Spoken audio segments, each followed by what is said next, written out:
네, 앞서 보신 것처럼 추석 연휴 긴 휴장을 앞두고 국내 증시가 뜨거웠습니다. 코스피가 사상 처음으로 3,500선 고지를 밟았는데요. 금값도 올해에만 47%가량 오르며 고공행진을 이어가고 있습니다. 이러한 흐름이 계속 이어질지 전문가와 함께 전망해 보도록 하겠습니다. 석병훈 이화여대 경제학과 교수 나오셨습니다. 안녕하십니까? 안녕하십니까? 네.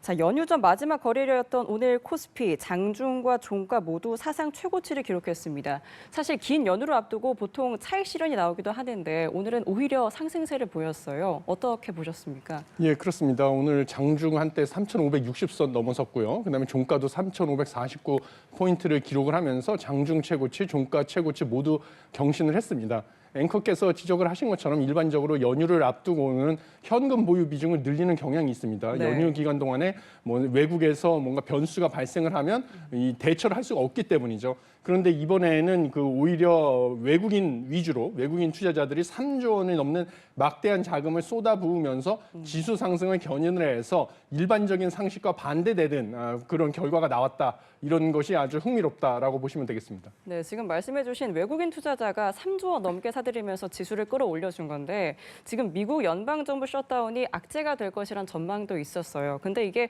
호재로 이렇게 작용을 하면서 오히려 올랐습니다.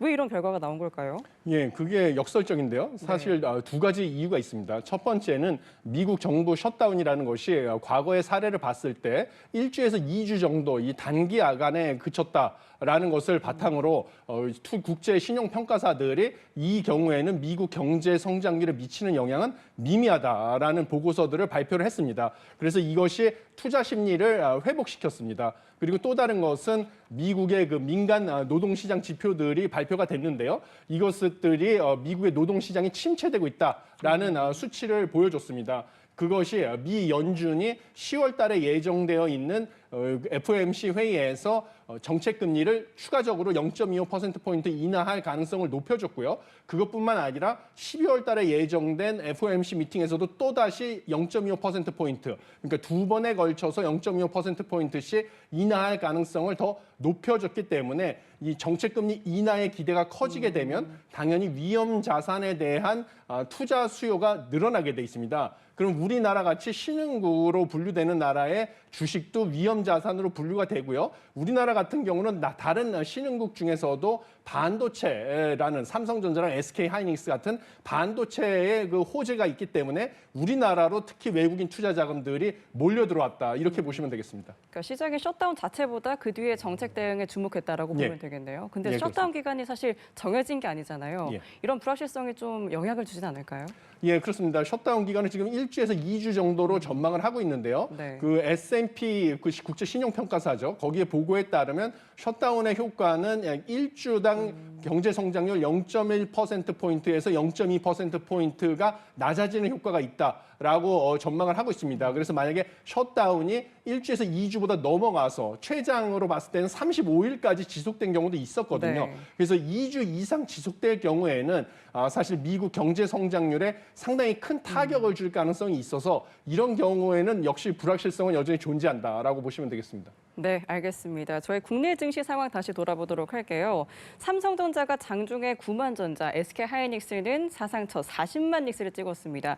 반도체 호황이 이어질 것이다라는 기대가 큰데 사실 환율이 1,400원을 넘어섰어요. 이게 좀 부담으로 또 될 수 있다라는 지적도 있던데요. 어떻게 보세요? 예, 그렇습니다. 지금 반도체 시장 같은 경우는 인공지능 기술 혁명이 주도하고 있어서 슈퍼 사이클에 진입했다라는 전망이 지금 제기가 되고 있습니다. 네.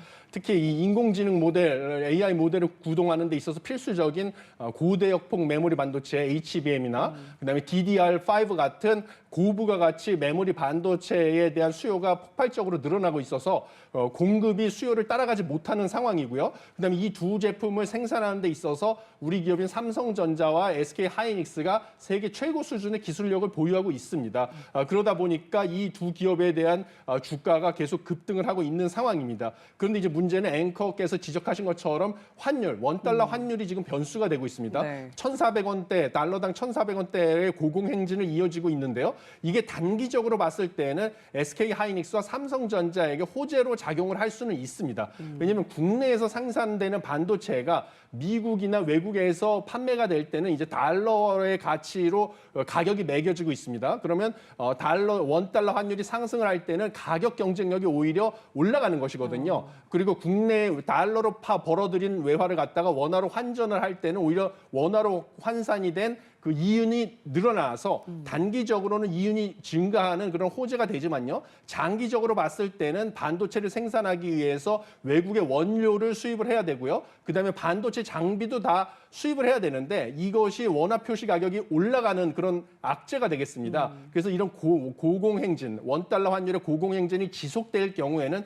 장기적으로 지속될 경우에는 오히려 생산 비용이 증가하는 악재가 돼서 수익이 줄어들 수가 있다. 이렇게 보고 있어서 환율 안정화가 좀 장기적으로는 필요하다. 이렇게 보고 있습니다. 네, 환율 변수까지 감안을 해봐야겠네요. 네. 자, 아무래도 투자자들이 제일 궁금한 거는 앞으로 코스피가 더 얼마나 오를 것이냐, 또 얼마까지 오를 것이냐일 텐데요. 이재명 대통령도 추세는 쉽게 안 바뀔 것이라도 했습니다. 어디까지 갈 수 있을 거라고 보세요? 예, 전망하기는 상당히 어렵습니다. 네. 근데 뭐 저도 이제 자료를 찾아보고 또 여러 뭐 업계 분들도 만나보고 이랬는데 지금 보기에는 9월 30일 기준으로 봤을 때 국내 증권사들은 4분기에 코스피를 갖다가 이제 3,500포인트에서 3,000포인트 사이에 왔다 갔다 할 것이다라고 보수적으로 전망을 했습니다. 네. 그것을 봤을 때는 이미 3,500포인트 수준을 이제 초과를 했지 않습니까? 그러니까 거의 좀 단기적으로 봤을 때는 이미 상단에 도달했다라고 보시면 되겠고요. 또 중장기적으로 봤을 때는 외국계 투자은행들도 한 4,000포인트 정도까지는 갈 수 있지 않겠나라는 전망을 하고 있는 것으로 알고 있습니다. 그러니까 이제 4,000포인트까지는 또 도전해 볼 수도 있다라고 저는 보고 있습니다. 네. 그런데 이제 5,000포인트라는 이제 야심찬 목표를 현 정부는 내걸고 있는데 문제는 무엇보다 가장 중요한 것은 우리 경제의 펀더멘탈입니다. 작금의 경제에서 이제 코스피 주가 상승을 주도하고 있는 것은 아까 말씀드린 것처럼 미국의 그 기준금리, 미 연준이 공격적으로 기준금리를 인하할 것이다. 고용 지표도 안 좋아지고 셧다운도 있고 이러기 때문에 공격적으로 기준금리를 인하할 것으로 예상이 되니까 반도체 호재도 있고 이래서 외국인 투자 자금들이 우리나라에 공격적으로 유입이 되기 때문에 지금 주가가 상승하고 있는 것이지 않습니까? 네. 이런 것은 아까 앵커께서 지적하신 것처럼 셧다운이 장기화된다든지 아니면 미 연준이 정책금리 인하 속도가 달라진다든지 이러면 도로 외국 투자 자금이 빠져나갈 수도 있는 것이거든요. 그다음에 관세 협상 변수가 달라진다든지 이러면 또 외국인 투자 자금이 빠져나가서 주가가 조정을 받을 가능성도 있습니다. 그래서 무엇보다 주가가 지속적으로 상승하려면 우리나라 경제 성장률이 올라가야 되는 거거든요. 그러니까 기초 체력이 올라가야 되는데 우리나라의 경제 성장률은 안타깝게도 최근에 아시아개발은행 전망에 따르면 올해 0.8%, 내년에 1.6%로 기초 체력인 잠재 성장률 2%에 못 미치는 상황입니다. 네. 그래서 무조건 낙관적으로 뭐 5천까지 올라갈 것이다. 당장 계속 상승할 것이다. 이렇게 전망하기는 어렵다. 저는 이렇게 보고 있습니다. 알겠습니다. 변수가 없을 시에는 중장기적으로 상승 추세는 이어갈 것이다. 예. 네, 말씀해 주셨습니다. 자, 주제를 좀 바꿔보도록 하겠습니다. 집에 보관해뒀던 돌반지 찾아보시는 분들 많으실 것 같은데 국제 금값이 사상 최고치를 또 경신했습니다. 지금 온수당 3,900달러를 눈앞에 두고 있는데요. 지금 미국 셧다운 불안이 금값에도 좀 영향을 준 거다라고 보면 될까요? 예, 그렇습니다. 이제 금이라는 것은 뭐 대표적인 안전자산이라서 네. 경제 불확실성이 커지게 되면 안전자산으로 투자 수요가 몰리게 되어 있습니다. 그런데 이제 안전자산으로 대표적으로 우리가 알려져 있는 게 금하고 미국에서 발행하는 미 정부가 발행하는 국채가 되겠습니다. 네. 미국 국채가 되는데요. 아까 말씀드린 것처럼 미국 연방준비제도가 올해 기준금리를 2번에 걸쳐서 추가적으로 인하가 전망이 되고 있다고 알려져 있습니다. 그러면 국채와 금이 안전자산으로 경쟁을 하는데 국채와 금의 가장 큰 차이점은 국채는 이자를 준다는 점입니다. 금은 이자를 주지 않고 그냥 밝게 빛나기만 하지만 국채는 이자를 준다는 점인데 미 연준이 기준금리를 낮추게 되면 국채가 주는 이자율이 따라서 낮아지기 때문에요. 상대적으로 금이 더 돋보이게 되는 것입니다. 그래서 그 연준이 정책 금리를 내림에 따라서 금이 상대적으로 매력적인 안전자산이 돼서 금의 수요가 늘어나고 금의 가격은 상승할 수밖에 없는 것입니다. 그래서 이렇게 금의 가격이 사상 최고치로 올라가는 것은 연준의 기준금리가 인하될 것으로 예상이 되고 작금의 미국의 그 셧다운 우려, 셧다운이 얼마나 장기화될지 이런 불확실성이 커지는 것으로 인한 안전자산의 수요 증가, 이런 것 때문에 금값이 계속 사상 최고치로 올라가고 있다라고 보시면 되겠고요. 그럼 금값은 어디까지 갈 것인가? 네. 이게 궁금하시죠? 궁금해요. 그런데 금값에 대한 전망은 외국계 투자은행들 같은 경우는 내년에 이제 온스당 4,000달러 정도 평균적으로 봤을 때 왔다 갔다 할 것이다라고 보고 있는데 지금 이미 3,900달러 수준까지 근접을 했기 때문에 여기서 4,000달러까지는 얼마 멀지 않았다. 평균적으로 그러네요. 4,000달러까지니까 그렇게 보시면 되겠습니다. 그런데 국제 시세보다 국내 금값이 더 비싸게 형성되어 있습니다. 예. 일명 금치 프리미엄, 김치 프리미엄이라고 말하던데 이런 차이는 왜 발생하는 걸까요? 예, 그것은 이제 우리나라에서의 금이 현물 거래 시장이 이렇게 많이 발달되지 않았고요. 그래서 우리나라에서 이제 금을 현물로 거래하는 것은 일종의 한국 거래소에서 실물 금괴를 기반으로 현물 거래를 운영을 하는데요. 해외에서 금을 수입을 해서 국내 시장에서 공급할 때까지는 통관 절차 등 여러 가지 시간이 필요합니다. 근데 우리가 실물 금 거래가 활발하게 이루어지지 않았기 때문에 이 금의 공급량이 부족하기 때문입니다. 그래서 이 금의 공급이 수요 변화에 대해서 탄력적으로 바뀌지 못하기 때문에 이렇게 갑자기 국내에서 금 수요가 급증할 경우에는 이 외국에서 금괴를 수입을 해서 공급할 때까지 시간이 걸려서 네. 그 김치 프리미엄, 국내 금값이 국제 금값보다 많이 올라가는 이 프리미엄이 발생하는 것입니다. 그런데 이것이 국내 금 시세를 갖다가 변동성을 크게 만드는 이런 불확실성으로 작용을 하기 때문에 최근에 이제 금 투자에 관심이 많으신 분들은 간접 투자 상품이죠. 국내 금값에 연동하는 ETF에 투자하시는 분들도 많은데요. 이럴 경우에는 국내 금 시세에 연동하는 ETF 같은 경우는 국제 금값이 올라가도 김치 프리미엄이 갑자기 꺼지게 되면 오히려 손실을 볼 수도 있으니까 이런 부분을 좀 주의해서 투자를 하셔야 된다. 이렇게 말씀을 드리고 싶습니다. 네, 알겠습니다. 금 이야기까지 해봤습니다. 생활 속 문제도 다시 돌아보도록 할게요. 내일부터 시작되는 연휴를 앞두고 미리 장 보는 분들 많으실 것 같은데요. 높은 물가에 지갑을 열기가 부담스럽다 하는 분들 많으실 것 같습니다. 8월에 소비자 물가 상승률이 1.7%까지 내려갔다가 9월 들어서 다시 2%대로 올라왔거든요. 이러한 반등의 이유 좀 어디로 보세요? 예, 지금 뭐 정부, 한국은행 이런 데서 발표한 거에 따르면 뭐 가장 큰 이유 중에 하나가 SK텔레콤의 통신요금 한시적 인하 이런 것이 8월 달에 일회성 요인으로 8월에 물가가 좀 지나치게 낮아서 1.7%였는데 이번에 2.1% 상승이라는 것은 한국은행의 물가 안정 목표가 원래 전년 동월 대비 2% 아닙니까? 이제 그 언저리였기 때문에 뭐 그렇게 우려할 게 아니다라는 취지로 발표를 했었습니다. 네. 그러니까 지난달에 1.7%라는 것은 SK텔레콤에서 통신요금을 한시적으로 인하해준 영향으로 지난달이 이제 지나치게 낮았던 것이다라는 그런 취지인 것이죠. 그렇지만 사실은 우리가 뭐 일반 서민들이 보기에는 우리가 일상생활에서 체감하는 이런 체감 물가 상승률이 중요한 것이거든요. 그런데 일상생활에서 우리가 많이 구매하는 품목 위주로 계산하는 이 생활 물가 지수라는 것이 있습니다. 그런데 이 생활 물가 지수의 전년 동월 대비 상승률이 2.5%에 달하게 나와가지고 이 부분은 사실 서민들이 느끼기에는 상당히 좀 생활하기 힘들어졌다라고 보고 있어서 이런 좀 물가 상승률이 우려되는 점, 특히 추석을 앞두고 그런 점은 있다라고 보고 있습니다.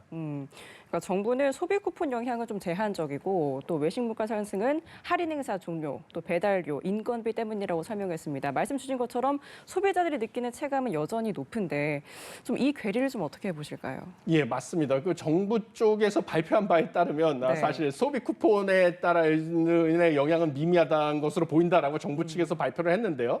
사실 이번에 생활 물가 지수가 많이 올라간 원인 중에 하나로 이렇게 쪼개서 보게 되면 외식비 같은 경우가 전년 동월 대비 무려 3.4%나 올랐기 때문에 헤드라인 소비자 물가지수 상승률 2.1%를 크게 초과했습니다. 그래서 외식비가 많이 올랐는데 이 소비 쿠폰 같은 경우는 주로 이게 외식에 많이 사용하지 않았습니까? 그러니까 이게 수요가 늘어나서 외식비가 많이 올라간 게 아니냐라는 생각을 했는데 정부에서는 이제 그런 것이라기보다는 배달료도 많이 인상이 됐고 최저임금이 인상이 돼서 공급층 요인으로 이게 올라갔다라고 지금 발표를 했으니까 네. 사실 우리가 직접 데이터를 보기 전에는 쪽에서 보기 전에는 알 수는 없는 노릇입니다.